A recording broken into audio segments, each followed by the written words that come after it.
Assalamualaikum warahmatullahi wabarakatuh. Berjumpa lagi bersama pecinta bola sejati. Apa kabar sahabat pecinta bola sejati? Semoga hari ini kita selalu dalam keadaan sehat walafiat.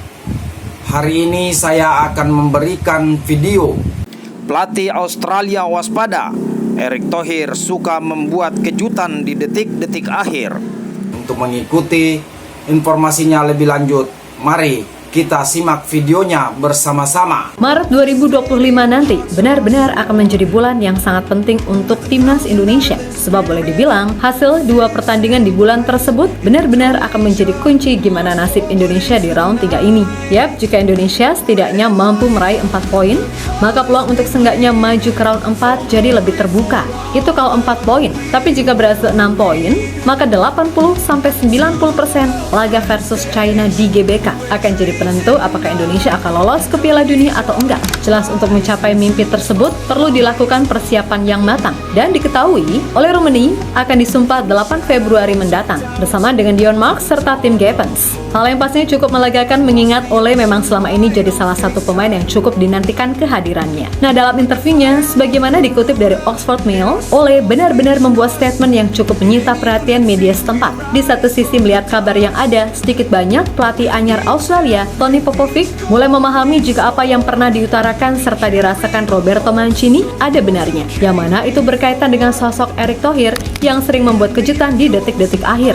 Dan dalam hal ini udah pasti itu berkaitan dengan Jairo serta tambahan 1 striker dan 1 kiper yang kabarnya juga on proses. Mungkin sampai detik ini masih ada yang nggak nyangka jika timnas Indonesia benar-benar bisa sampai di titik seperti sekarang. Dulu, jangankan Piala Dunia, lawang mimpi tertinggi untuk jadi juara AFF aja, asli susahnya setengah mati. Ya walaupun sampai detik ini nggak pernah juara juga sih. Tapi intinya dulu Indonesia sering banget dianggap sebelah mata. Apalagi ketika kita ada di masa kegelapan, bahkan negara seperti Timor Leste pun mikir-mikir mau diajak uji coba. Namun sekarang, siapa yang tahu jika Indonesia udah sedekat ini sama Piala Dunia. Yap, andai bisa meraih 6 poin di Maret nanti, maka laga melawan China bisa kita jadikan laga paling bersejarah.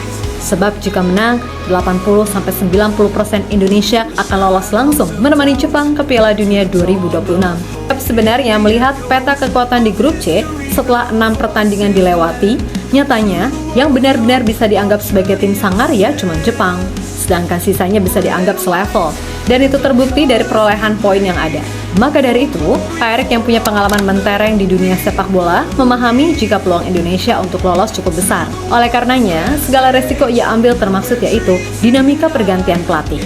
Selain itu, penambahan pemain diaspora juga terus dilakukan biar kedalaman skuad tim Garuda jadi lebih balance. Dan kabar baiknya, Ole Rumeni fix akan diambil sumpah 8 Februari 2025 mendatang barengan sama 2 pemain muda, Dion Mark serta tim Gapens. Jelas keberadaan Ole diharapkan menjadi solusi terkait sulitnya tim Garuda mencetak gol lantaran sejauh ini berbagai nama yang ditaruh sebagai nomor 9 belum mampu menjawab permasalahan itu. Lebih lanjut dalam sebuah wawancara sebagaimana dikutip dari Oxford Mail, Ole menjelaskan soal perasaannya yang sangat bangga bisa mewakili negara sebesar Indonesia yang jumlah penduduknya sangat banyak. Selain itu, Ole juga sudah tidak sabar bisa memberikan hal terbaik bagi tempat kelahiran neneknya yang udah tiada. Dan Ole menjelaskan betapa gilanya supporter Indonesia yang mana itu cukup membuat penasaran media setempat. Sebab harus diakui kalau atmosfer supporter Indonesia khususnya timnas ketika main di GBK sangatlah luar biasa. Saya tidak sabar untuk bermain untuk negara sebesar ini. Nenek saya lahir di sana. Dia sudah meninggal dunia, tapi itu masih sesuatu yang bisa kuberikan kembali kepadanya. Sekali lagi saya tidak sabar menantikan itu. Menjadi pemain internasional adalah suatu kehormatan besar khususnya bagi Indonesia. Ini adalah negara yang besar dan sepak bola sangat besar di sana. Ini sangat hidup. Saya pernah ke sana dan melihat beberapa hal dan itu sungguh sulit dipercaya. Saya menonton pertandingan dan saya tidak sabar untuk berada di lapangan, tegas penyerang 24 tahun tersebut.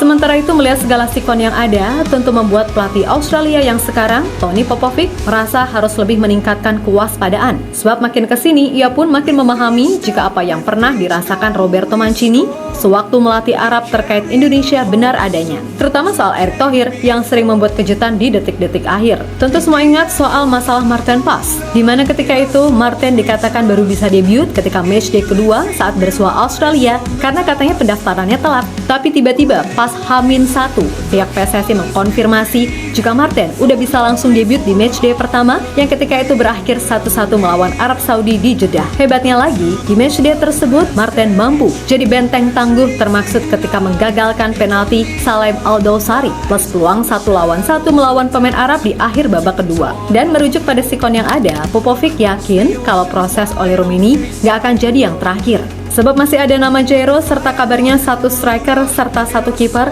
yang akan diproses paling lambat akhir Februari sampai awal Maret.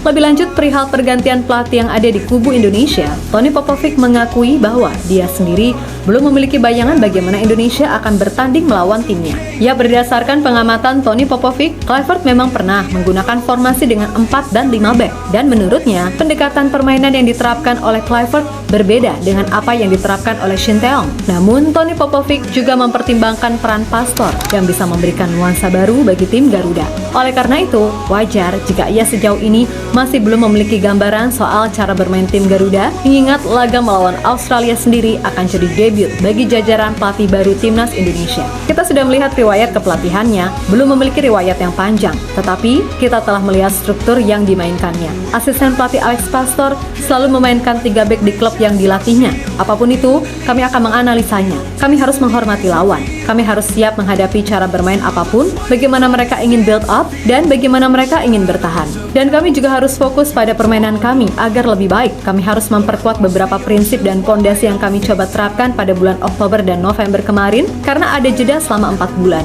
Dengan demikian, penekanan pada penguatan prinsip dan fondasi permainan menjadi prioritas utama bagi tim dalam menghadapi tantangan mendatang. Ucap Popovic dikutip dari ESPN.